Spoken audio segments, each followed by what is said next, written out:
إن الحمد لله نحمده ونستعينه ونؤمن به ونتوكل عليه ونعوذ بالله من شرور أنفسنا ومن سيئات أعمالنا من يهده الله فلا مضل له ومن يضلل فلا هادي له وأشهد أن لا إله إلا الله وحده لا شريك له وأشهد أن محمدا عبده ورسوله أرسله بالهدى ودين الحق ليظهره على الدين كله ولو كره المشركون اللهم صل على محمد وعلى آل محمد كما صليت على إبراهيم وعلى آل إبراهيم إنك حميد مجيد اللهم بارك على محمد وعلى آل محمد كما باركت على إبراهيم وعلى آل إبراهيم إنك حميد مجيد أما بعد فإن خير الكلام كلام الله وخير السنن سنن محمد صلى الله عليه وسلم وشر الأمور محدثاتها وكل محدثة بدعة وكل بدعة ضلالة وكل ضلالة في النار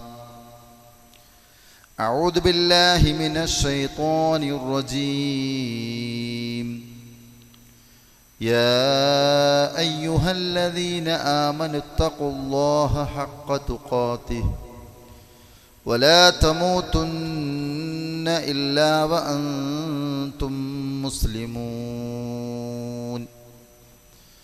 يا أيها الذين آمنوا اتقوا الله ولتنظر نفس ما قدمت لغد واتقوا الله إن الله خبير بما تعملون بسم الله الرحمن الرحيم يا أيها الذين آمنوا كتب عليكم القصاص في القتلى الحر بالحر والعبد بالعبد والأنثى بالأنثى فمن عفي له من أخيه شيء فاتباع بالمعروف وأداء إليه بإحسان ذلك تخفيف من ربكم ورحمة فمن اعتدى بعد ذلك فله عذاب أليم اللهم رب اشرح لي صدري ويسر لي أمري واحلل عقدة من لساني يفقهوا قولي فيا إخواني في الله أوصيكم إياي أولا بتقوى الله അല്ലാഹു സുബ്ഹാനഹു വ തആലയുടെ മാർഗത്തിൽ ഞാനേറെ ഇഷ്ടപ്പെടുകയും സ്നേഹിക്കുകയും ചെയ്യുന്ന സത്യവിശ്വാസികളായിട്ടുള്ള സഹോദരന്മാരെ, സഹോദരിമാരെ, സുഹൃത്തുക്കളെ, റഹ്മാനായ റബ്ബിൻ്റെ കൽപ്പനകളും നിർദ്ദേശങ്ങളും പ്രമാണങ്ങളിൽ നിന്ന് പഠിച്ചു മനസ്സിലാക്കുകയും ആദ്യമായി അത് സ്വന്തം ജീവിതത്തിൽ പകർത്തിക്കൊണ്ട് പാലിച്ചുകൊണ്ട് മറ്റുള്ളവരിലേക്ക് അത് എത്തിക്കുന്ന പ്രവർത്തനത്തിൽ വ്യാപൃതരാകണമെന്ന് സ്വന്തത്തെ മറക്കാതെ തന്നെ ഓരോരുത്തരെയും ഓർമ്മപ്പെടുത്തുന്നു, ഉണർത്തുന്നു, വസിയത്ത് ചെയ്യുന്നു. റബ്ബ് സുബ്ഹാനഹു വ തആല അവനെ വഴിപ്പെട്ടുകൊണ്ട് ജീവിക്കുവാനും അവൻ്റെ തൃപ്തിയിലായിക്കൊണ്ട് ഈ ലോകത്തോട് വിട പറയാനുമുള്ള സൗഭാഗ്യം നമുക്കെല്ലാവർക്കും നൽകുമാറാകട്ടെ. നമ്മുടെ രാജ്യത്ത് ഫാസിസം വെറുപ്പിൻ്റെയും വിഭാഗീയതയുടെയും വിഷം പുരട്ടുമ്പോൾ ഇതൊന്നും ഞങ്ങളുടെ നാട്ടിൽ ബാധിച്ചിട്ടില്ല എന്ന് നമ്മുടെ സംസ്ഥാനമായ കേരളം തെളിയിച്ച ചില ദിവസങ്ങളിലൂടെയാണ് നമ്മൾ കടന്നുപോയത്. സൗദി അറേബ്യയിൽ വധശിക്ഷയ്ക്ക് വിധിക്കപ്പെട്ട മലയാളിയായ ഒരു വ്യക്തി ദീർഘകാലം അവിടുത്തെ ജയിലിൽ കിടക്കുകയും ഒടുവിൽ വധിക്കപ്പെട്ട കുട്ടിയുടെ കുടുംബം വലിയ ഒരു തുക, അതായത് 35 കോടി രൂപ മോചനദ്രവ്യം ആവശ്യപ്പെടുകയും ഈ ഒരു വാർത്ത ജയിലിൽ കിടക്കുന്ന വ്യക്തിയുടെ ഉമ്മ ലോകത്തോട് വിളിച്ചു പറയുകയും ആ ഉമ്മയുടെ സങ്കടം ജാതിയും വർണ്ണവും വർഗവും മതവും ദേശവും ഒന്നും നോക്കാതെ തന്നെ ലോകത്തിൻ്റെ വിവിധ ഭാഗങ്ങളിലുള്ള ആളുകൾ, ജനങ്ങൾ, സന്മനസ്സുകൾ ഒത്തുചേർന്നപ്പോൾ കഴിഞ്ഞ ജുമാ ദിവസം അൽഹംദുലില്ലാ അത് പൂർത്തീകരിക്കാൻ സാധിച്ചു. നാഥനായ റബ്ബ് സൗദി അറേബ്യയിലെ നടപടിക്രമങ്ങൾ പൂർത്തീകരിച്ച് തൻ്റെ ഉമ്മയെ, കുടുംബത്തെ കാണാനുള്ള സൗഭാഗ്യം ആ സഹോദരനത്തെ വേഗം നൽകുമാറാകട്ടെ. ഈ ഒരു നല്ല പ്രവർത്തനത്തിനിടയിലും ചില ആർക്കെങ്കിലും ബുദ്ധിമുട്ടുകളും പ്രയാസങ്ങളും ഈ ഒരു പ്രവർത്തനത്തിൽ അനുഭവപ്പെടുകയും തങ്ങളുടെ അജണ്ടകൾ ഈ രാജ്യത്തും കേരള സംസ്ഥാനത്തിലും നടപ്പിലാക്കുന്നതിൽ ഇത്തരം പ്രവർത്തനങ്ങൾ എതിരാകുമെന്ന് കണ്ടുകൊണ്ട് സൗദി അറേബ്യയെയും ഇസ്ലാമിക ശരീഅത്ത് നിയമത്തെയും ഒരു ചോദ്യചിഹ്നമാക്കി നിർത്താൻ ബോധപൂർവമായ ശ്രമം നടന്നിട്ടുണ്ട്. സോഷ്യൽ മീഡിയയിലൂടെയും മറ്റും ഇത്തരം വാർത്തകൾ കേട്ട നമ്മളിൽ പലരും ഇത് വല്ലാത്തൊരു കടും കൈയായിപ്പോയി എന്ന് ചിന്തിച്ചിട്ടുണ്ടാകും. ചില ആളുകളുടെ സംസാരത്തിൽ നിന്നും കേൾക്കാൻ ഈ ഉള്ളവനും സാധിച്ചിട്ടുണ്ട്. അവിടെ ഈ കാര്യങ്ങൾ കൃത്യമായി നമ്മൾ മനസ്സിലാക്കേണ്ടതുണ്ട്. കൊല ചെയ്യപ്പെട്ട വ്യക്തിയുടെ കുടുംബം വലിയൊരു തുക ആവശ്യപ്പെടുന്നു. ഇങ്ങനെ ആവശ്യപ്പെടാൻ വേണ്ടിയുള്ള സ്വാതന്ത്ര്യം ആ കുടുംബത്തിന് നൽകിയത് ഇസ്ലാമല്ലേ എന്ന് ചോദിക്കുന്നവരുണ്ട്. അവിടെ നമ്മൾ ചില കാര്യങ്ങൾ അറിയേണ്ടതുണ്ട്. ഇൻഷാ അല്ലാഹ് ചുരുങ്ങിയ രൂപത്തിൽ ഒരു ഖുതുബയായതുകൊണ്ടും കാലാവസ്ഥ നല്ല ചൂടുള്ളത് കൊണ്ടുമൊക്കെ ചുരുങ്ങിയ രൂപത്തിൽ നിങ്ങളുടെ മുമ്പിൽ ഇൻഷാ അല്ലാഹ് പങ്കുവെക്കുകയാണ്. നാം ആദ്യം മനസ്സിലാക്കേണ്ടത് 5 കാര്യങ്ങൾക്ക് ഇസ്ലാം വളരെയധികം പ്രാധാന്യം നൽകിയിട്ടുണ്ട്. ആ 5 കാര്യങ്ങളുടെ സംരക്ഷണത്തെ ദീനുൽ ഇസ്ലാം ഗൗരവമായിട്ടാണ് കണ്ടത്. അൽ-ലറൂറാത്തുൽ ഖംസ് എന്നാണ് 5 കാര്യങ്ങളെ അറിയപ്പെടുന്നത്. അതിലൊന്ന് ഒരു വ്യക്തിയുടെ ഇസ്ലാമിനെയാണ്, അവൻ്റെ മതത്തെ ഗൗരവമായിട്ട് കണ്ടിട്ടുണ്ട്. ഏതെങ്കിലും ഇസ്സങ്ങളെയും ഏതെങ്കിലും ആദർശങ്ങളെയും സ്വീകരിച്ച് മുന്നോട്ട് പോയാൽ പരലോകത്ത് അവൻ ഉദ്ദേശിക്കുന്ന ലക്ഷ്യപ്രാപ്തിയിലെത്തുകയില്ല. മറിച്ച് ശിർക്കിൽ നിന്ന് മുക്തമായി തൗഹീദിൽ അധിഷ്ഠിതമായ ഒരു ജീവിതമാണ് ഒരാൾ നയിക്കേണ്ടത്. അങ്ങനെ നയിച്ചു മരിച്ചു പോകുമ്പോഴാണ് പരലോകത്ത് മോക്ഷം ലഭിക്കുന്നത്. ശിർക്ക് എന്ന് പറഞ്ഞാൽ അള്ളാഹുവിൽ പങ്കു ചേർക്കുക, ആരാധനകൾ അള്ളാഹു അല്ലാത്തവർക്ക് വകവെച്ച് കൊടുക്കുക. അങ്ങനെ ശിർക്ക് ചെയ്തുകൊണ്ട് ഒരാൾ ജീവിക്കുമ്പോൾ ഈ ലോകം ഏറ്റവും വലിയ നന്മയെന്ന് പറയുന്ന ആ വലിയ നന്മ ചെയ്താൽ പോലും നാളെ പരലോകത്തെത്തുമ്പോൾ ആ കർമ്മങ്ങളെല്ലാം നിഷ്ഫലമായി പോകുമെന്നാണ് പരിശുദ്ധ ഖുർആൻ നമുക്ക് പഠിപ്പിച്ചു തരുന്നത്. അപ്പോൾ അതുകൊണ്ട് തന്നെ ഇസ്ലാം ഗൗരവമായി ഒരാളുടെ മതത്തെ കണ്ടു. രണ്ടാമതായി ഒരാളുടെ ജീവനാണ്. ഒരാളുടെ ജീവനെ വളരെ ഗൗരവമുള്ളതായും വിലപ്പെട്ടതായിട്ടും ഇസ്ലാം കണ്ടു. അതുകൊണ്ടാണ് അകാരണമായി ഒരാളെ കൊന്നാൽ ഫകഅന്നമാ ഖതലൻ നാസ ജമീഅ, ലോകത്തുള്ള മുഴുവൻ മനുഷ്യനെയും കൊന്ന പോലെയാണ് എന്ന് പരിശുദ്ധ ഖുർആൻ പറഞ്ഞത്. അതുകൊണ്ട് ജീവൻ എടുക്കുക എന്നുള്ളത് ഗൗരവകരമായിട്ടുള്ള പാതകമായിട്ടാണ് ഇസ്ലാം കണ്ടത്.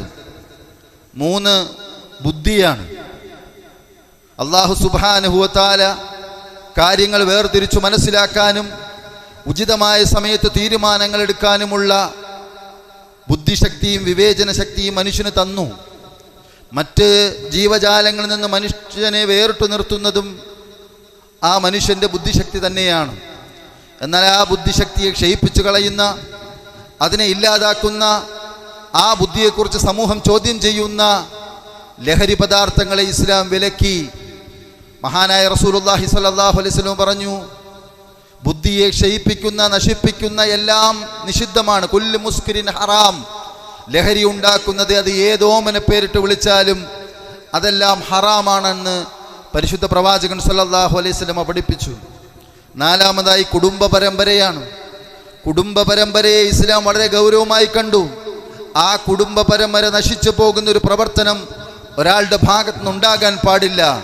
അതുകൊണ്ട് തന്നെ തൻ്റെടല്ലാത്ത ഒരു പെണ്ണിനെ സമീപിച്ചുകൊണ്ട് തൻ്റെ വികാര പൂർത്തീകരണം നിർവഹിക്കുന്ന വ്യഭിചാരത്തെ കൊടിയ പാതകമായി പരിശുദ്ധ ഇസ്ലാം കണ്ടു എന്നുള്ളത് പ്രിയമുള്ള സഹോദരന്മാരെ നമ്മൾ മനസ്സിലാക്കണം. 5-മതായി ഒരാളുടെ സമ്പത്താണ്. ഒരാളുടെ സമ്പത്തിനെ ഗൗരവമുള്ളതായിട്ടാണ് ഇസ്ലാം കണ്ടത്. അത് സംരക്ഷിക്കപ്പെടേണ്ടതായിട്ടുണ്ട്. നമ്മുടേതല്ലാത്ത മറ്റുള്ളവൻ്റെ സമ്പത്ത് ഒരു കാര്യവുമില്ലാതെ ചൂഷണത്തിലൂടെയും മറ്റ് മോഷണത്തിലൂടെയും നേടിയെടുക്കാൻ പാടില്ല. അതുകൊണ്ട് തന്നെ മോഷണത്തെ വളരെ ഗൗരവമായി കണ്ടു ഇസ്ലാം. ഇങ്ങനെ 5 കാര്യങ്ങളെ ഗൗരവമായി കണ്ടു. അതിൽപ്പെട്ട ഒന്നാണ് നമ്മുടെ വിഷയം. അതിൽപ്പെട്ട ഒന്നാണ് ജീവൻ എടുക്കുക എന്നുള്ളത്. ഒരാൾക്ക് ജീവിതം കൊടുക്കാൻ കഴിഞ്ഞാൽ ലോകത്തുള്ള മുഴുവൻ മനുഷ്യർക്കും ജീവിതം കൊടുത്തതുപോലെയാണ് എന്ന് പരിശുദ്ധ ഖുർആൻ. വമൻ അഹ്യാഹാ ഫകഅന്നമാ അഹ്യന്നാസ ജമീഅ, ഒരു ജീവൻ നൽകിയാൽ, ഒരു ജീവൻ നൽകുന്ന പ്രവർത്തനത്തിൽ ഏർപ്പെട്ടാൽ, ജീവൻ നൽകാൻ കഴിഞ്ഞാൽ ലോകത്തുള്ള മുഴുവൻ മനുഷ്യർക്കും ജീവൻ കൊടുത്തതുപോലെയാണ് എന്ന് വിശുദ്ധ ഖുർആൻ പറയുകയാണ്. അതുകൊണ്ട് കൊലപാതകം പാടില്ല എന്നുള്ളതാണ്. ജീവിത സാഹചര്യത്തിൽ നമ്മുടെ എതിർ നിൽക്കുന്നവൻ വലിയ തെറ്റാണ് നമ്മളോട് ചെയ്തത്, ഒരുപക്ഷെ ക്ഷമിക്കാൻ കഴിയാത്ത തെറ്റ് എന്ന് പറയപ്പെടുന്നതാണ്. എന്നിരുന്നാൽ പോലും ആ സന്ദർഭത്തിൽ ക്ഷമിക്കാനും അവൻ്റെ ജീവിതം അവന് തിരിച്ചു കൊടുക്കാനും നമുക്ക് സാധിച്ചാൽ അത് വളരെ നല്ല ഒരു പ്രവർത്തനമായിട്ടാണ് കാണുന്നത്. പരിശുദ്ധ ഖുർആൻ പറയുന്നു, ഒരു മുഅ്മിനിന്റെ ജീവൻ എടുക്കുക എന്നുള്ളത് നരകം ലഭിക്കാനുള്ള തെറ്റായിട്ട് പരിശുദ്ധ ഖുർആൻ പറയുന്നു. വമൻ യഖ്തുൽ മുഅ്മിന മുതഅമ്മിദൻ ഫജസാഉഹു ജഹന്നം, ആരെങ്കിലും ഒരു മുഅ്മിനിന്റെ കൊലപ്പെടുത്തിയാൽ അവന് പ്രതിഫലം പരലോകത്ത് ലഭിക്കുന്നത് ജഹന്നമാകുന്നു. ഖാലിദൻ ഫീഹാ, ആ നരകത്തിൽ അവൻ നിത്യനായിരിക്കും, ശാശ്വതനായിരിക്കും. വഅളിബല്ലാഹു അലൈഹി, അവന്റെ വിഷയത്തിൽ റഹ്മാനായ റബ്ബ് കോപിച്ചിരിക്കുന്നു. വലഅനഹു, അവന്റെ വിഷയത്തിൽ അല്ലാഹു അവനെ ശപിച്ചിരിക്കുന്നു. വഅദ്ദ ലഹു അദാബൻ അളീമാ, അവന് വേണ്ടി നരകത്തിൽ വമ്പിച്ചതായ ശിക്ഷ അല്ലാഹു സുബ്ഹാനഹു വ തആല ഒരുക്കി വച്ചിരിക്കുന്നു. ഒരു മുഅ്മിനിനെ മനഃപൂർവ്വമായി കൊലപ്പെടുത്തിയാൽ ഉണ്ടാകുന്ന ശിക്ഷയാണ് നരകം. ആ നരകത്തിൽ നിന്നൊരു മോചനമില്ല, അവനവിടെ ശാശ്വതനായിരിക്കും. അത് അല്ലാഹു നിശ്ചയിച്ചതാണ്. അതുകൊണ്ട് ഗൗരവമാണ്. ജീവിതത്തിലെ പല പ്രലോഭനങ്ങളുണ്ടാകുന്ന പ്രതിസന്ധി ഘട്ടങ്ങളിലും ഇത്തരത്തിൽ തീരുമാനങ്ങൾ എടുക്കുന്നതിന് മുമ്പ്, കൊല ചെയ്യണമെന്നും ആക്രമിക്കണമെന്നും തീരുമാനങ്ങൾ എടുക്കുന്നതിന് മുമ്പ്, പ്രിയമുള്ള സഹോദരന്മാരെ, മനുഷ്യർ ഇത്തരം കാര്യങ്ങൾ ചിന്തിക്കേണ്ടതായിട്ടുണ്ട്. അതുപോലെ നമ്മൾ മനസ്സിലാക്കുക, പരലോകത്ത് ആദ്യം വിചാരണ ചെയ്യപ്പെടുന്ന കുറ്റം കൊലപാതകത്തിൻ്റെ കുറ്റമായിരിക്കും. കൊലപാതകത്തിൻ്റെ വിഷയത്തിലാണ് ആദ്യമായി വിചാരണ ചെയ്യുന്ന കുറ്റം. റസൂലുള്ളാഹി സ്വല്ലല്ലാഹു അലൈഹി വസല്ലം പറയുന്നു, അവ്വലു മാ യുഖ്ലാ ബൈനൻ നാസ് യൗമൽ ഖിയാമ ഫിദ്ദിമാ. മുത്തഫഖുൻ അലൈഹി ആയിട്ടുള്ള ഹദീസാണ്. എന്താ? പരലോകത്ത് ആദ്യം വിചാരണ ചെയ്യപ്പെടുന്ന കുറ്റം കൊലപാതകത്തിലായിരിക്കുമെന്ന് മഹാനായ റസൂലുള്ളാഹി സ്വല്ലല്ലാഹു അലൈഹി വസല്ലം പറയുകയാണ്. അപ്പം അത്ര ഗൗരവമായിട്ടാണ് കൊലപാതകത്തെ കണ്ടത്. ജാഹിലിയത്തിൽ പ്രവാചക തിരുമേനി സല്ലല്ലാഹു അലൈഹി വസല്ലമയുടെ ആഗത സമയത്ത് ജാഹിലിയത്തിൽ ജീവിച്ചിരുന്ന മനുഷ്യരെ സംബന്ധിച്ചിടത്തോളം അവർ കൊലപാതകത്തെ നിസാരമായി കണ്ടിരുന്നു.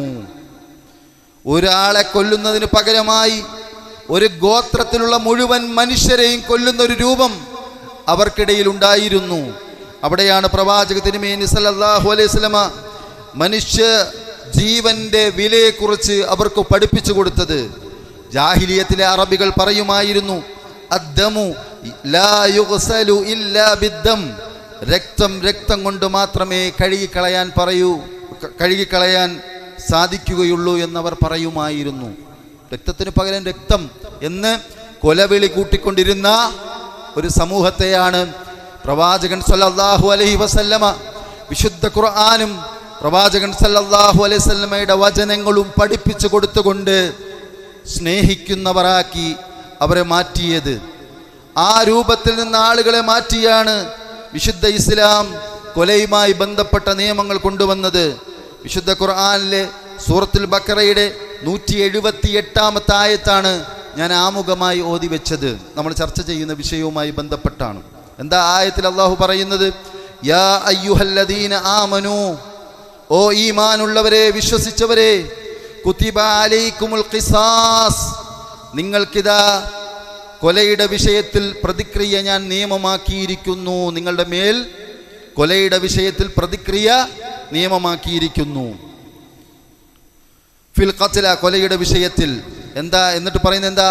അൽ ഹുർറു ബിൽ ഹുർരി, സ്വതന്ത്രനാണ് കൊല ചെയ്യപ്പെടുന്ന കൊലയാളിയെങ്കിൽ അങ്ങനെ സ്വതന്ത്രൻ.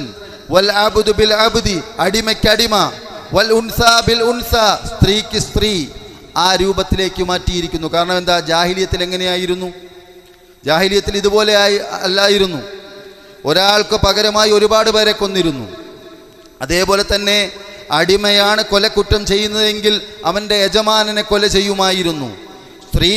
സ്ത്രീയാണ് കൊലപാതകം ചെയ്തിരുന്നെങ്കിൽ ആ സ്ത്രീയുടെ പുരുഷനെ, ഭർത്താവിനെയോ സഹോദരനെയോ പിതാവിനെയോ കൊല ചെയ്തിരുന്ന ഒരവസ്ഥയായിരുന്നു ജാഹിലിയത്തിൽ ഉണ്ടായിരുന്നത്. അവിടെ നിന്ന് സ്ത്രീയാണെങ്കിൽ സ്ത്രീയെ തന്നെ, അടിമയാണെങ്കിൽ അടിമയെ തന്നെ, സ്വതന്ത്രനാണെങ്കിൽ സ്വതന്ത്രനെ തന്നെ ഉള്ള നിയമം ഇസ്ലാം കൊണ്ടുവരികയാണ്. എന്നിട്ട് അള്ളാഹു പറയുന്നു, ഫമൻ ഉഫിയ ലഹു മിൻ അഖിഹി ഷൈഉൻ ഫത്തിബാഉൻ മഅറൂഫ് വഅദാഉൻ ഇലൈഹി ബിഇഹ്സാൻ. ഇനി കൊല ചെയ്യപ്പെട്ട വ്യക്തിയുടെ കുടുംബം, ഇസ്ലാമിലെ സഹോദരൻ, ഇസ്ലാമിൽ കൊല ചെയ്യപ്പെട്ടാലും അങ്ങോട്ടും ഇങ്ങോട്ടും സാഹോദര്യ ബന്ധം നഷ്ടപ്പെടുന്നില്ല. അങ്ങനെ നിങ്ങളുടെ സഹോദരൻ ആ കുടുംബത്തിൽ നിങ്ങളോട് ക്ഷമിച്ചു കഴിഞ്ഞാൽ ഏറ്റവും നല്ല രൂപത്തിൽ കാര്യങ്ങളെ കൊടുത്തു വീട്ടണം. അതായത് മോചനദ്രവ്യം കൊടുക്കുന്ന വിഷയമാണ്. അത് ഏറ്റവും നല്ല രൂപത്തിലാകണം. ഈ ആയത്തിൻ്റെ വിശദീകരണം എന്നോളമാണ് കൊല ചെയ്യപ്പെട്ടാൽ ആ കൊല ചെയ്യപ്പെട്ട വ്യക്തിയുടെ കുടുംബം നിശ്ചയിക്കുന്ന മോചനദ്രവ്യം പരിശുദ്ധ ഇസ്ലാം വെച്ചത്. അതൊരു നീതിയാണ്, അതൊരു ന്യായമാണ്. മാത്രമല്ല കൊലപാതകത്തെ കുറച്ചു കൊണ്ടുവരാനുള്ള നിയമമാണ് എന്ന് കൃത്യമായി ഇത്തരം വിഷയത്തിലുള്ള വിശുദ്ധ ഖുർആനിൻ്റെയും ഹദീസിലെയും വാചകങ്ങൾ വായിക്കുമ്പോൾ നമുക്ക് ബോധ്യം വരും. നമ്മൾ ആലോചിച്ച് നോക്കും, ഇത്തരം നിയമങ്ങൾ നിലനിൽക്കുന്ന രാജ്യത്ത് കൊലപാതകങ്ങൾ കുറവാണ്. ഇല്ല എന്നുള്ളതല്ല, കുറവാണ്. പലതും അബദ്ധത്തിൽ സംഭവിക്കുന്നതാണ്. കരുതിക്കൂട്ടി ചെയ്യുന്ന കൊലപാതകങ്ങൾ കുറവാണ്. എന്നാലോ നമ്മുടെ രാജ്യത്തെ ശിക്ഷാ രീതികൾ നോക്കൂ. ഒരു 5 ആളെ ഒരാൾ കൊന്നാൽ പോലും 6 വർഷം 7 വർഷം കഴിഞ്ഞാൽ ഇറങ്ങാം. അത് വാദിക്കുന്ന വക്കീലിൻ്റെ കഴിവനുസരിച്ചിരിക്കും, ജീവപര്യന്തം തന്നെ കുറച്ച് നല്ല നടപ്പ്, അങ്ങനെ പല പേരുകൾ പറഞ്ഞുകൊണ്ട് കുറച്ച് കൊണ്ടുവരികയാണ്. ഒരു കൊലപാതകം ചെയ്ത കുറ്റത്തിൽ ജയിലിൽ അകപ്പെടുന്നവർ വീണ്ടും ജയിലിൽ നിന്ന് മോചിതനായിട്ട് വീണ്ടും കൊലപാതകം ചെയ്ത് ജയിലിലേക്ക് പോകുന്ന ഒരു നിയമസംഹിതയാണ് ഉള്ളത്. അവിടെയാണ് ഇസ്ലാമിൻ്റെ നിയമം എത്ര നീതിയുക്തമാണ് എന്നുള്ളത് പ്രിയമുള്ള സഹോദരന്മാരെ നമ്മൾ ഓരോരുത്തരും മനസ്സിലാക്കേണ്ടതുണ്ട്. ഇസ്ലാം കൊലപാതകത്തെ ഇസ്ലാമിക ശിക്ഷ നിശ്ചയിക്കുമ്പോൾ 3 രൂപത്തിലാണ് കൊലപാതകത്തെ കാണുന്നത്. ഒന്ന്, അറിയാതെ സംഭവിക്കുക എന്നുള്ളത് ഖത്ലുൽ ഖത എന്നാണ് അതിനെ അറിയപ്പെടുന്നത്. അറിയാതെ സംഭവിക്കുന്ന കൊല, അതായത് ഒരാൾ വേട്ടമൃഗത്തെ വെടിവെച്ചു, അബദ്ധത്തിൽ അതൊരു വ്യക്തിക്ക് കൊണ്ട് മരണമടയുക എന്നുള്ളത്. രണ്ടാമത് മനഃപൂർവ്വം അല്ല, എന്നാൽ അതിനോട് സാദൃശ്യമുള്ളതാണ്. മനഃപൂർവ്വം കൊല്ലണമെന്നുള്ള ഇതില്ല, എന്നാൽ അതിനോട് സാദൃശ്യമുള്ളതാണ്. കൊല ചെയ്യുക എന്നുള്ള ഉദ്ദേശത്തിലല്ലാതെ സാധാരണ കൊലയ്ക്ക് ഉപയോഗിക്കാത്ത വസ്തുക്കൾ മുഖേന മരണപ്പെടുക എന്നുള്ളത്. ഉദാഹരണമായി പറഞ്ഞാൽ, പരസ്പരം തർക്കിക്കുന്നതിനിടയിൽ ചെറിയ ഒരു വടി കൊണ്ട് അടിച്ചു, കൊല്ലണമെന്നുള്ള ഉദ്ദേശമില്ല, പക്ഷെ അത് മർമ്മത്ത് കൊള്ളുകയും ആ വ്യക്തി മരണപ്പെടുകയും ചെയ്യുന്ന അവസ്ഥ. മൂന്നാമതായി, മനഃപൂർവ്വമായി കരുതി കൂട്ടി പ്ലാൻ ചെയ്ത് ഒന്നിൽ കൂടുതൽ വ്യക്തികളോ ചേർന്ന് നടത്തുന്ന കൊലപാതകം. ഈ കൊലപാതകമാണ് ഇസ്ലാം ഗൗരവമായി കാണുന്നത്. നമ്മൾ ചർച്ച ചെയ്യുന്ന മോചനദ്രവ്യവുമായി ബന്ധപ്പെട്ട വിഷയത്തെ ഇസ്ലാമിക ശരീഅത്ത് കോടതി മൂന്നാമതായിട്ടാണ് കണ്ടത്. അത് സാഹചര്യ തെളിവുകളനുസരിച്ചും സാക്ഷിമൊഴികളനുസരിച്ചും കൃത്യമായ പരിശോധനയും വാദവും അന്വേഷണവും എല്ലാം നടത്തിയതിനു ശേഷമാണ് കോടതി ഇത്തരമൊരു തീരുമാനത്തിലെത്തുന്നത്, ജഡ്ജി വിധിക്കുന്നത്. അല്ലെങ്കിൽ എന്തെങ്കിലും കണ്ട്, അല്ലെങ്കിൽ എതിർകക്ഷിയുടെ കുടുംബമഹിമയോ മറ്റു കാര്യങ്ങളോ നോക്കിയല്ല ഇത്തരം വിധികൾ ഉണ്ടാകുന്നത്. ഇത്തരം സാഹചര്യത്തിൽ കുറ്റം തെളിയിക്കപ്പെട്ടാൽ കുറ്റാരോപിതനായിട്ടുള്ള വ്യക്തി ആ കോടതിയിലുള്ള വാദപ്രതിവാദങ്ങൾക്ക് ശേഷം കുറ്റക്കാരനാണ് എന്ന് വിധിക്കപ്പെട്ടാൽ 3 രൂപമാണ് ഉള്ളത്. ഒന്ന് വധശിക്ഷയ്ക്ക് വിധിക്കുക, ജീവനെടുത്താൽ പകരം ജീവൻ എന്നുള്ള ആ നിലപാട്. 2, മോചനദ്രവ്യം നൽകുക എന്നുള്ളതാണ്. അതാണ് ഇവിടെ നടന്നത്. അതായത് കൊല്ലപ്പെട്ട വ്യക്തിയുടെ കുടുംബം നിശ്ചയിക്കുന്ന മോചനദ്രവ്യം നൽകുക എന്നുള്ളതാണ്. മൂന്നാമതായി, ബന്ധുക്കളായിട്ടുള്ള ആളുകൾ കുറ്റവാളിക്ക് മാപ്പ് കൊടുക്കുക എന്നുള്ളതാണ്. അവിടെയും കൃത്യമായ നിയമങ്ങളുണ്ട്. പെട്ടെന്ന് പറഞ്ഞു പോകുമ്പോൾ ഇതൊരു നിസ്സാരമാണ് എന്ന് നിങ്ങൾ കാണരുത്. ഒരു വ്യക്തി കൊല്ലപ്പെട്ടാൽ ആ വ്യക്തിയുടെ മകൻ മൈനറാണ് എങ്കിൽ ആ കുടുംബം മാപ്പ് കൊടുത്താലും ആ കുട്ടി മേജറാകുന്നത് വരെ ആ അന്തിമ ശിക്ഷാ നടപടി അങ്ങോട്ടേക്ക് മാറ്റിവെക്കേണ്ടതായിട്ടുണ്ട്. കാരണം കുടുംബം മാപ്പ് കൊടുത്തു, പക്ഷെ കുട്ടി മാപ്പ് കൊടുക്കുന്നില്ല. അല്ലെങ്കിൽ കുടുംബം മോചനദ്രവ്യം ആവശ്യപ്പെട്ടു, പക്ഷെ കുട്ടി മേജറായപ്പോൾ പറയുന്നു മാപ്പ് കൊടുക്കുന്നു. ആ രൂപത്തിൽ കൃത്യമായ നിലപാട് പരിശുദ്ധ ദീനുൽ ഇസ്ലാമിനുണ്ട് എന്നത് പ്രിയമുള്ള സഹോദരന്മാരെ നമ്മൾ ഓരോന്നും മനസ്സിലാക്കുക. ഇങ്ങനെ ഓരോ വിഷയങ്ങൾ വരുമ്പോഴും ആരോപണങ്ങൾ കേട്ടുകൊണ്ട് ഒരു മുസ്ലിം എന്ന നിലയിൽ തല താഴ്ത്തുകയല്ല വേണ്ടത്. മറിച്ച് ഇത്തരം വിഷയങ്ങൾ ഇനിയും ഇസ്ലാമിനെതിരെയുള്ള വിമർശനങ്ങൾ, സാഹചര്യങ്ങൾ, സന്ദർഭങ്ങൾ നോക്കി ഉണ്ടാകും. ഒരുപാടൊന്നും ഇത് ചർച്ച ചെയ്യപ്പെടാത്തതിൻ്റെ കാരണം ഒരു ഇലക്ഷൻ ഉള്ളത് കൊണ്ടാണ്. അത് തങ്ങളുടെ വോട്ടിനെ ബാധിക്കുമെന്നുള്ളത് കൊണ്ടാണ് ചെറിയ രൂപത്തിലൊക്കെ ഇത്തരത്തിലുള്ള ചില ചർച്ചകൾ ഇട്ടുതന്നത്. ഇങ്ങനെ ഇസ്ലാമിനെതിരെയുള്ള ആരോപണങ്ങൾ ഉണ്ടാകുമ്പോൾ ആ ആരോപണങ്ങൾ ശരിയല്ലേ എന്ന് ചിന്തിച്ച് അതിൻ്റെ കൂടെ നിൽക്കുകയല്ല വേണ്ടത്. മറിച്ച് പ്രിയമുള്ളവരെ, വിഷയങ്ങൾ നമ്മൾ കൃത്യമായി മനസ്സിലാക്കുകയാണ് ചെയ്യുന്നത്. പ്രതികാര നടപടി എന്നത് കാടത്തമല്ല, ആശ്വാസമാണ്. കൊലയ്ക്ക് പ്രതികാര നടപടി എന്നുള്ളത് കാടത്തമായി നമ്മൾ കാണരുത്, ആശ്വാസമാണ്. വിശുദ്ധ ഖുർആൻ സൂറത്ത് ബഖറയുടെ 189 ആയത്തിൽ അല്ലാഹു പറയുന്നു, വലക്കും ഫിൽ ഖിസാസി ഹയാത്തുൻ യാ ഉലിൽ അൽബാബ്. ബുദ്ധിയുള്ളവരെ, തുല്യ ശിക്ഷ നൽകുന്നതിലാണ് നിങ്ങളുടെ ജീവിതത്തിൻ്റെ നിലനിൽപ്പ്. സമൂഹത്തിൽ ജീവിച്ചു കൊണ്ടിരിക്കുന്ന മനുഷ്യർക്ക് സുരക്ഷിതത്വം വേണം, നിർഭയത്വം. അവർ കൊല ചെയ്യപ്പെടാതിരിക്കണമെങ്കിൽ ഇത്തരത്തിലുള്ള പ്രതികാര നടപടികൾ ആവശ്യമാണ്. ലഅല്ലക്കും തത്തഖൂൻ, നിങ്ങൾ സൂക്ഷ്മത പാലിക്കുന്നത് വേണ്ടിയാണ് എന്ന് പരിശുദ്ധ ഖുർആൻ പറയുകയാണ്.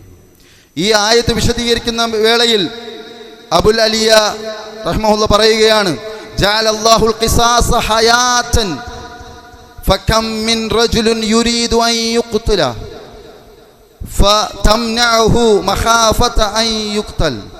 അദ്ദേഹം പറയുകയാണ്, അള്ളാഹു പ്രതികാര നടപടിയെ ജീവിതമാക്കിയിരിക്കുന്നു. എത്രയോ ആളുകൾ കൊല്ലാൻ ഉദ്ദേശിച്ച് തക്കം പാർത്തിരിക്കുന്നവരാണ്, എന്നാൽ കൊല്ലപ്പെടുമെന്ന ഭയം അവരെ തടയുകയാണ്. നോക്കൂ, മഹാന്മാരായിട്ടുള്ള പണ്ഡിതന്മാർ പ്രതിക്രിയയുമായി ബന്ധപ്പെട്ട ആയത്തിനെ വിശദീകരിച്ചുകൊണ്ട് പറയുന്നത്, എത്രയോ ആളുകൾ കൊല്ലാൻ തക്കം പാർത്തിരിക്കുകയാണ്, പക്ഷെ അവർ അതിൽ നിന്ന് പിന്മാറുന്നതിൻ്റെ കാരണം താൻ വധിക്കപ്പെടുമെന്നുള്ള ഭയമാണ് എന്ന് മഹാന്മാരായിട്ടുള്ള പണ്ഡിതന്മാർ ഇത്തരം ആയത്തുകൾ വിശദീകരിച്ചുകൊണ്ട് പറയുകയാണ്. അതുകൊണ്ട് പ്രിയപ്പെട്ട സഹോദരന്മാരെ, ഇസ്ലാമിൻ്റെ നിയമങ്ങൾ അത് മനുഷ്യന് ഗുണം വരുന്നതാണ്. ഇതല്ല, ഈ വിഷയം മാത്രമല്ല, ഏതെല്ലാം ഇസ്ലാം നിയമമാക്കിയിട്ടുണ്ടോ അതെല്ലാം മനുഷ്യരാശിക്ക് ഗുണം നൽകുന്നതാണ്, മനുഷ്യൻ്റെ ജീവനും സ്വത്തിനും സംരക്ഷണം നൽകുന്നതാണ് എന്ന് നമ്മൾ മനസ്സിലാക്കിക്കൊണ്ട് ഈ മതത്തിൻ്റെ അനുയായിയാണ്, ഒരു മുസ്ലിമാണ് എന്ന നിലയിൽ ഇസ്സത്തോടുകൂടി പ്രതാപത്തോടുകൂടി ജീവിക്കുവാൻ നമുക്ക് കഴിയണം. ഏത് വിമർശനങ്ങൾ വന്നാലും തല കുനിക്കുകയല്ല വേണ്ടത്, മറിച്ച് തല ഉയർത്തിപ്പിടിച്ചുകൊണ്ട് അത്തരം വിഷയങ്ങൾ പഠിച്ച് സമൂഹത്തിന് മുമ്പിൽ അവതരിപ്പിക്കുക. അള്ളാഹു സുബ്ഹാനഹു വ തആല സത്യത്തെ സത്യമായി മനസ്സിലാക്കാനും അസത്യത്തെ തിരിച്ചറിയാനും അത് ജീവിതത്തിൽ നിന്ന് ഒഴിവാക്കാനുമുള്ള സൗഭാഗ്യം നമുക്കെല്ലാവർക്കും നൽകുമാറാകട്ടെ.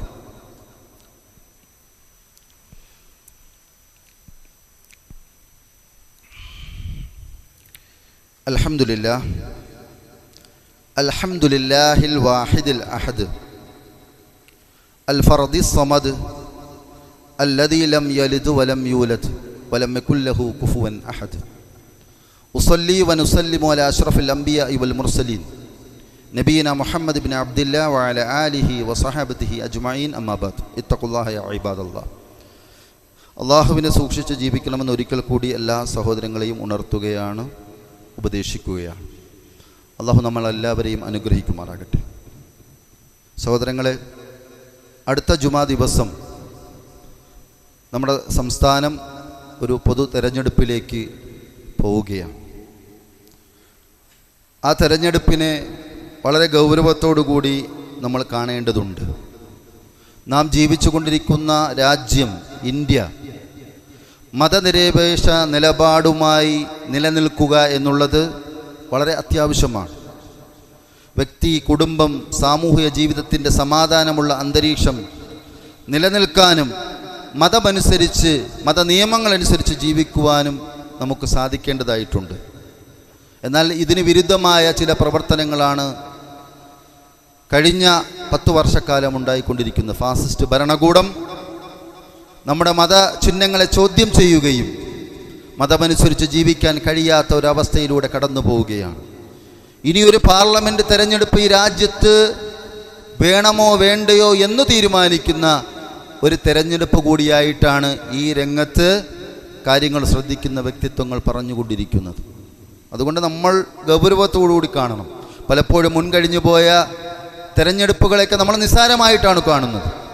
എന്താ ഇപ്പോൾ നമ്മൾ പോയി വോട്ട് ചെയ്താൽ അധികാരത്തിൽ വരുന്നത് ഒരു ഇസ്ലാമിക ഭരണകൂടമല്ലല്ലോ.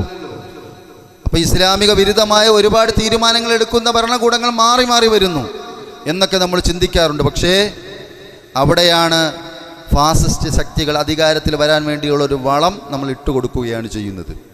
നമ്മുടെ സമ്മതിദാന അവകാശത്തിന് ഗൗരവമുണ്ട്, പ്രാധാന്യമുണ്ട് എന്നത് നമ്മൾ ഓരോരുത്തരും മനസ്സിലാക്കുക. അതുകൊണ്ട് വോട്ട് ചെയ്യുക എന്നുള്ളതാണ് നമ്മൾ ആദ്യം ശ്രദ്ധിക്കേണ്ട കാര്യം. വോട്ട് ചെയ്യുമ്പോൾ വോട്ട് പാഴാകാതിരിക്കാനും നോക്കേണ്ടതുണ്ട്.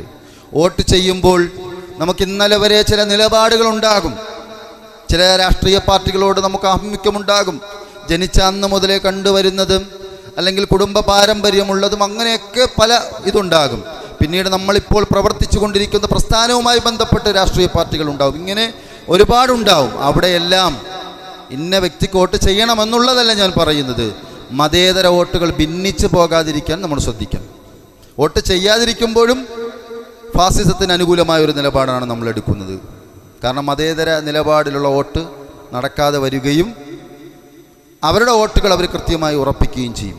ഇനി വോട്ട് ചെയ്യുമ്പോഴോ അത് മതേതര വോട്ടുകൾ ഭിന്നിച്ചു പോകാത്ത രൂപത്തിൽ മതേതര നിലപാടുകൾ കാത്തു സൂക്ഷിക്കുന്നവർ എന്ന് നമുക്ക് തോന്നുന്നവർക്ക് നമ്മൾ വോട്ട് ചെയ്യുക എന്നുള്ളതാണ് നമ്മൾ ശ്രദ്ധിക്കേണ്ടത്. ജുമാ ദിവസമായതിനാൽ കുറച്ചുകൂടി ഒരു പ്ലാനിങ് ഉണ്ടാകേണ്ടതുണ്ട്.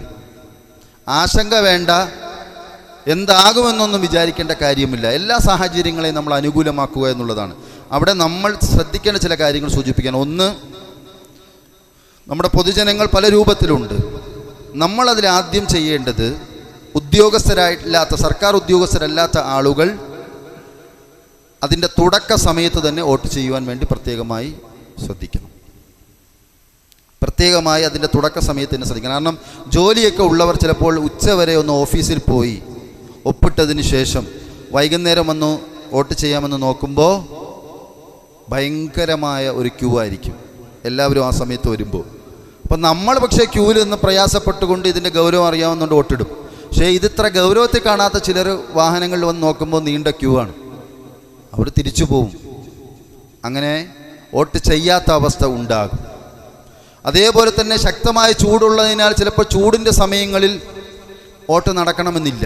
എല്ലാവരും വരുന്നത് ആ രാവിലെയും വൈകുന്നേരങ്ങളിലുള്ള സമയങ്ങൾ. അപ്പം നമ്മൾ ജുമാക്ക് മുമ്പ് തന്നെ എത്ര പ്രയാസം സഹിച്ചായാലും നമ്മുടെ കുടുംബത്തിലുള്ള മുഴുവൻ ആളുകളെയും കൊണ്ട് പിന്നെ വോട്ട് ചെയ്യിപ്പിക്കുന്ന ഒരവസ്ഥ, വളരെ ശ്രദ്ധയോടുകൂടി തന്നെ കാര്യങ്ങൾ പറഞ്ഞു കൊടുത്ത് വോട്ട് ചെയ്യിപ്പിക്കുന്ന ഒരു അവസ്ഥ ഉണ്ടാകേണ്ടതായിട്ടുണ്ട്. അനുകൂലമായ ഒരു സാഹചര്യം റഹ്മാനായ റബ്ബിൻ്റെ സഹായം കൊണ്ട് നമ്മുടെ രാജ്യത്തുണ്ടാകുന്നു എന്നുള്ളതാണ് ഒരു പ്രതിപക്ഷ മുന്നണി, ഇന്ത്യ മുന്നണി രൂപം കൊണ്ടുവന്നതും. ആ ഇന്ത്യ മുന്നണിയുടെ രൂപം മുതൽ തന്നെ വിരളി പൂണ്ടുകൊണ്ട് ആ മുന്നണിയെ തകർക്കാൻ വേണ്ടിയുള്ള ശ്രമങ്ങൾ നടത്തുന്നുവെങ്കിൽ പോലും റഹ്മാനായ റബ്ബിൻ്റെ സഹായം കൊണ്ട് അൽഹംദുലില്ലാഹ് ഇതുവരെയും വളരെ നല്ല രൂപത്തിലാണ് നടക്കുന്നത്. ഏതാനും സംസ്ഥാനങ്ങൾ, നമ്മുടെ അയൽ സംസ്ഥാനമായ തമിഴ്നാട് ഉൾപ്പെടെ ഏതാനും സംസ്ഥാനങ്ങളിൽ തിരഞ്ഞെടുപ്പ് നടന്നുകൊണ്ടിരിക്കുകയാണ്. ഈ സമയത്ത് പ്രവർത്തനങ്ങൾ എന്ന രൂപത്തിൽ രാഷ്ട്രീയ പാർട്ടികളും ജനങ്ങളും വളരെ ജാഗരൂകരായി ചെയ്യേണ്ടതെല്ലാം ചെയ്യുന്നുണ്ട്. പക്ഷേ സഹായം അള്ളാഹുവിൻ്റെ പക്കൽ നിന്നാണ് വരേണ്ടത്. അതുകൊണ്ട് തന്നെ ആത്മാർത്ഥമായി നമ്മൾ പ്രാർത്ഥിക്കേണ്ടതായിട്ടാണ്, ആത്മാർത്ഥമായി നമ്മൾ പ്രാർത്ഥിക്കേണ്ടതുണ്ട്. അള്ളാഹുവേ, മുസ്ലിങ്ങളെ സ്നേഹിക്കുന്ന, രാജ്യത്തിൻ്റെ വൈവിധ്യം നിലനിൽക്കണമെന്നാഗ്രഹിക്കുന്ന, എല്ലാവരെയും ഒരുപോലെ കാണുന്ന, സമത്വസുന്ദരമായ ഒരു രാജ്യം കെട്ടിപ്പടുക്കുന്ന പ്രവർത്തനങ്ങളിൽ പിന്നെ മുന്നിട്ട് നിൽക്കുന്ന ഒരു നല്ല കക്ഷികൾ നമ്മുടെ രാജ്യത്തിൻ്റെ അധികാര സ്ഥാനങ്ങളിൽ വരണം. ഇസ്ലാമിനെയും മുസ്ലിങ്ങളെയും സ്നേഹിക്കുന്ന, അംഗീകരിക്കുന്ന, നമ്മുടെ ആരാധനകൾ നിർവഹിക്കാനും നമ്മുടെ മതചിഹ്നങ്ങളെ നിലനിർത്തിക്കൊണ്ടു പോകാനും ഒക്കെ സഹായിക്കുന്ന ഒരു മുന്നണി വരണമെന്ന് നമ്മൾ ആത്മാർത്ഥമായി നമ്മൾ പ്രാർത്ഥിക്കണം. കാരണം റബ്ബ് സുബ്ഹാനഹു വ തആലയാണ് എല്ലാം നിയന്ത്രിക്കുന്നവൻ. വലാ തുസല്ലിത് അലൈനാ മല്ലാ യർഹംനാ, ഞങ്ങളോട് കാരുണ്യം കാണിക്കാത്ത ഒരാളെ, ഒരു സമൂഹത്തെ, ഒരു വിഭാഗത്തെ അധികാര കുഞ്ചിത സ്ഥാനങ്ങളിൽ കൊണ്ടുവരരുത് എന്ന് നമ്മൾ ആത്മാർത്ഥമായി ഈ ജുമാ ദിവസവും ഇനിയുള്ള ദിവസങ്ങളിലും പ്രാർത്ഥിക്കുകയും ഒപ്പം ഈ ഒരു വിജയത്തിൽ, ലക്ഷ്യസ്ഥാനത്തിലെത്താൻ എന്നെക്കൊണ്ട് എന്താണോ ചെയ്യാൻ കഴിയുന്നത് എന്ന് ആലോചിച്ചുകൊണ്ട് ചെയ്യണമെന്നാണ് സാന്ദർഭികമായി ഉണർത്തുന്നത്. അല്ലാഹു സുബ്ഹാനഹു വ തആല ഈ വരുന്ന തിരഞ്ഞെടുപ്പിന് ശേഷം റിസൾട്ട് വരുമ്പോൾ മുസ്ലിങ്ങളെ സ്നേഹിക്കുന്ന, ഇസ്ലാമിന് അനുകൂലമായി നിൽക്കുന്ന, എല്ലാവരെയും ഒരുപോലെ കാണുന്ന നല്ല ഒരു ഭരണകൂടത്തെ കൊണ്ടുവരുമാറാകട്ടെ. അല്ലാഹു സുബ്ഹാനഹു വ തആല ഈ പ്രവർത്തനങ്ങളിലെല്ലാം നമ്മളെല്ലാവരെയും സഹായിക്കുമാറാകട്ടെ. പരിശുദ്ധ ദീനുൽ ഇസ്ലാമിൻ്റെ മതനിയമങ്ങൾ, പ്രമാണങ്ങളിൽ നിന്ന് പഠിച്ചു മനസ്സിലാക്കാനും അത് ജീവിതത്തിൽ പകർത്താനുമുള്ള തൗഫീഖ് അല്ലാഹു സുബ്ഹാനഹു വ തആല നമുക്കെല്ലാവർക്കും നൽകുമാറാകട്ടെ. നമ്മളുടെ കൂട്ടത്തിൽ നിന്ന് മരണപ്പെട്ടു പോയവർക്ക് അല്ലാഹു മഗ്ഫിറത്ത് നൽകുമാറാകട്ടെ. ഹജ്ജ് കർമ്മം നിയത്താക്കി നിൽക്കുന്നവർക്ക് മഖ്ബൂലും മബ്രൂറുമായ ഹജ്ജ് സുരക്ഷിതമായി നിർവഹിക്കാനുള്ള തൗഫീഖ് അല്ലാഹു നൽകുമാറാകട്ടെ. നാം അറിഞ്ഞും അറിയാതെയുമായി ചെയ്തു പോയ തെറ്റുകൾ, കുറ്റങ്ങൾ, പാപങ്ങൾ അല്ലാഹു സുബ്ഹാനഹു വ തആല പുറത്തു മാപ്പാക്കി തരുമാറാകട്ടെ. ശേഷിക്കുന്ന ആയുസ്സിൽ അള്ളാഹുവിനെ സ്നേഹിച്ചും അള്ളാഹുവിൻ്റെ ദീനിനെ ഉൾക്കൊണ്ടും ഇസ്സത്തോടുകൂടി മതത്തെ കണ്ടുകൊണ്ട് മതപ്രവർത്തനങ്ങളുമായി മുന്നോട്ട് പോകാനുള്ള തൗഫീഖ് അല്ലാഹു നമുക്ക് എല്ലാവർക്കും നൽകുമാറാകട്ടെ. അല്ലാഹുമ്മ ഗ്ഫിറിൽ മുഅ്മിനീന വൽ മുഅ്മിനാത്ത് വൽ മുസ്ലിമീന വൽ മുസ്ലിമാത്ത് അൽഅഹ്യാഇ മിൻഹും വൽ അംവാത്ത് ഇന്നക മുജീബുൻ ഖരീബുൻ യാ ഖാദിയൽ ഹാജാത്ത്. അല്ലാഹുമ്മ അജിർനാ മിനൻ നാർ, അല്ലാഹുമ്മ അജിർനാ മിനൻ നാർ, അല്ലാഹുമ്മ അജിർനാ മിനൻ നാർ. اللهم إنا نسألك الجنة، اللهم إنا نسألك الجنة، اللهم إنا نسألك الجنة. اللهم أعز الإسلام والمسلمين وأذل الشرك والمشركين. ربنا آتنا في الدنيا حسنة وفي الآخرة حسنة وقنا عذاب النار. آمين آمين برحمتك يا أرحم الراحمين.